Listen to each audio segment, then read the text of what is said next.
Okay, sixth graders, how are you? Today we're going to talk about the role that slavery played in ancient Rome. In particular, we're going to also investigate the history of slave revolts, in particular one slave revolt out of Spartacus. They played in the history of Rome and the Roman Empire. Slavery, in case you don't know, is the forced labor of a group of people without pay, without compensation. I force you to work with me. I don't give you money in return for the labor that you do. That is slavery. In the ancient world, slavery was very common.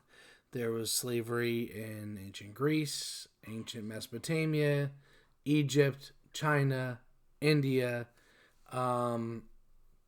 you name it, in the Americas. Slavery was pretty widespread, unfortunately, especially if you were a slave. In Rome, their particular brand of slavery was very broad. Slaves were used for a wide variety of purposes. And all, like when slavery existed in the U.S., slaves were human beings that were treated as property. Just like slavery when slavery was in the U.S., slaves had very little to no rights. You were not treated as a person or a human being. You were treated as property. So, who was the average Roman slave? Slaves were often prisoners of war, soldiers or citizens from conquered peoples. The Roman army was constantly pushing to expand its territory, and often resistant people who they pushed into their territory would then be sold into slavery. Julius Caesar, for example, after defeating Gaul, which is present-day France, sold over 56,000 people into slavery at once. Pretty crazy. The Romans also used slavery as a punishment for crime. And we're going to see that'll play a role in the slave revolt of Spartacus later on. And here's a great one. You could be born free, born a plebeian or patrician even, but most likely a plebeian. And your parents might have debts to pay, and children were often seen as a commodity in ancient Rome, and you could be sold off to slavers to help pay off your parents' debts. That's nice. Hey, son, daughter, credit card's a little too high here. You're now a slave. Yay. Eventually, slavery became so widely used in the Roman Empire that 1 in every 5 people were a slave. That's a lot. 20% of the total empire population. And the population of slaves in Rome was really diverse in terms of language, education, skills, religion. They weren't particular about picking out one race, one group, one faith of people. Slaves could come from all over their empire. What were the jobs that the average Roman slave were forced into?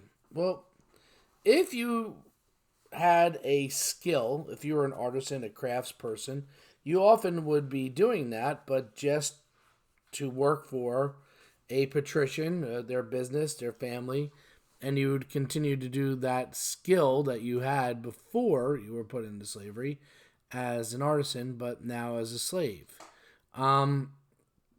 Many patrician families had household servants who worked. If you look here, you can see a patrician family here laying down while they ate. How was it? They didn't sit at a table. They laid at tables when they were eating. Eating while I'm laying down just does not seem appealing to me. But for the Romans, that was the bomb. And if you look, you can see people serving them food and drinks, dancing to entertain them, making music. All those people that are standing and not laying down and enjoying the feast, they're all slaves. So the wealthy you were, you would use household slaves as a way of showing off your wealth. Just like somebody might have a fancy car or have lots of gold or a grill today to show off how wealthy they are. Well, for the average patrician walking around with a large group of slaves, having them carry you around because you didn't want to dignify the ground with you touching on it. So you'd have your slaves carry you around on a little cart, all those different things. That was what you showed off your wealth. Unskilled laborers usually were sent to mines or to farms and essentially worked to death. It was a pretty rough life if you were a Roman slave that went to work in a mine. Whoa, oopsie. That went to go work in a mine. That was a very rough life. You're working down in a hole until you died, essentially. Similarly with farms, there were so many slaves that working on a farm was pretty expendable, and they would just work you until you passed out or until you died. One of the more unusual uses of slaves was for entertainment. Romans loved violent entertainment and violent sports. They loved gladiator combat, chariot racing. Both of these events were often bloody and resulted in death. And hey, let's just we kidnap people from their homes, and now we'll force them to fight into death in front of us, either against each other or against some tigers or lions for our fun. Yay! Good times. If you were a slave, you had absolutely no rights in Rome. I mean, nothing. So how you were treated, what your life was like was A, depend on your job, as previously talked about, and B, depend on your owner. Some owners were try to be really good to their slaves and look out for them. Felt if you kept your slaves happy, they would work better, and in the end, do a better job making your life easier. Some just worked slaves to the bone and just thought they were replaceable. But one of the things that definitely sticks out among Roman slavery in the ancient world is the process of manumission. Manumission is essentially for the process of a slave purchasing their own freedom. And slaves could do this in Rome. You could try, especially house servants would sometimes get money in return for doing a good job as an incentive. And they would save up as much as they could. And if they saved up as much as they could, they would purchase their freedom, usually for a lot more than the slave owner did to buy them. And for the Romans, they saw this as an incentive for compliance and hard work among the slave population. And once again, whether or not you could be up for manumission depended on your owners and what skill set you were working within.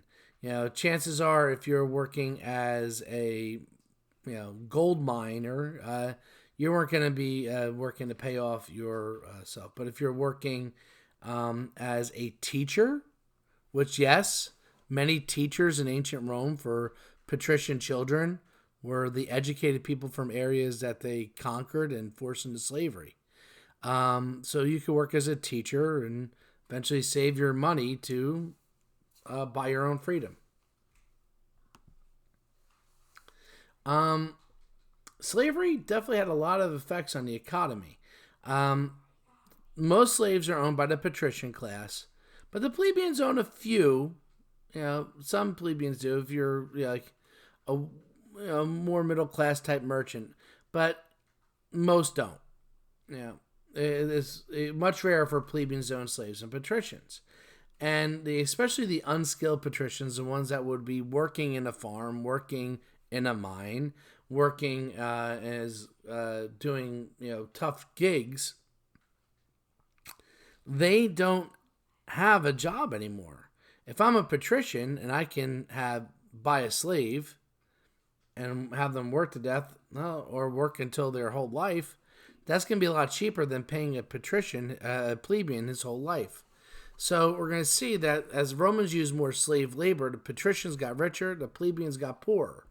And as the plebeians became poorer, eventually we're going to see that because the plebeians are Roman of birth, generally would not be sold into slavery, they're kind of in this middle area where the slaves have taken their jobs. There's no jobs left for them, but they're above the slaves. So they basically become dependent on the government of Rome for grain, for food, for survival. And we're going to see that as the Roman Empire goes on and on, this wide group of people is often going to be referred to in Roman history as the mob. And the mob and controlling the mob will be especially important to Roman politicians. Let's talk about some of those slaves that worked in really bad conditions.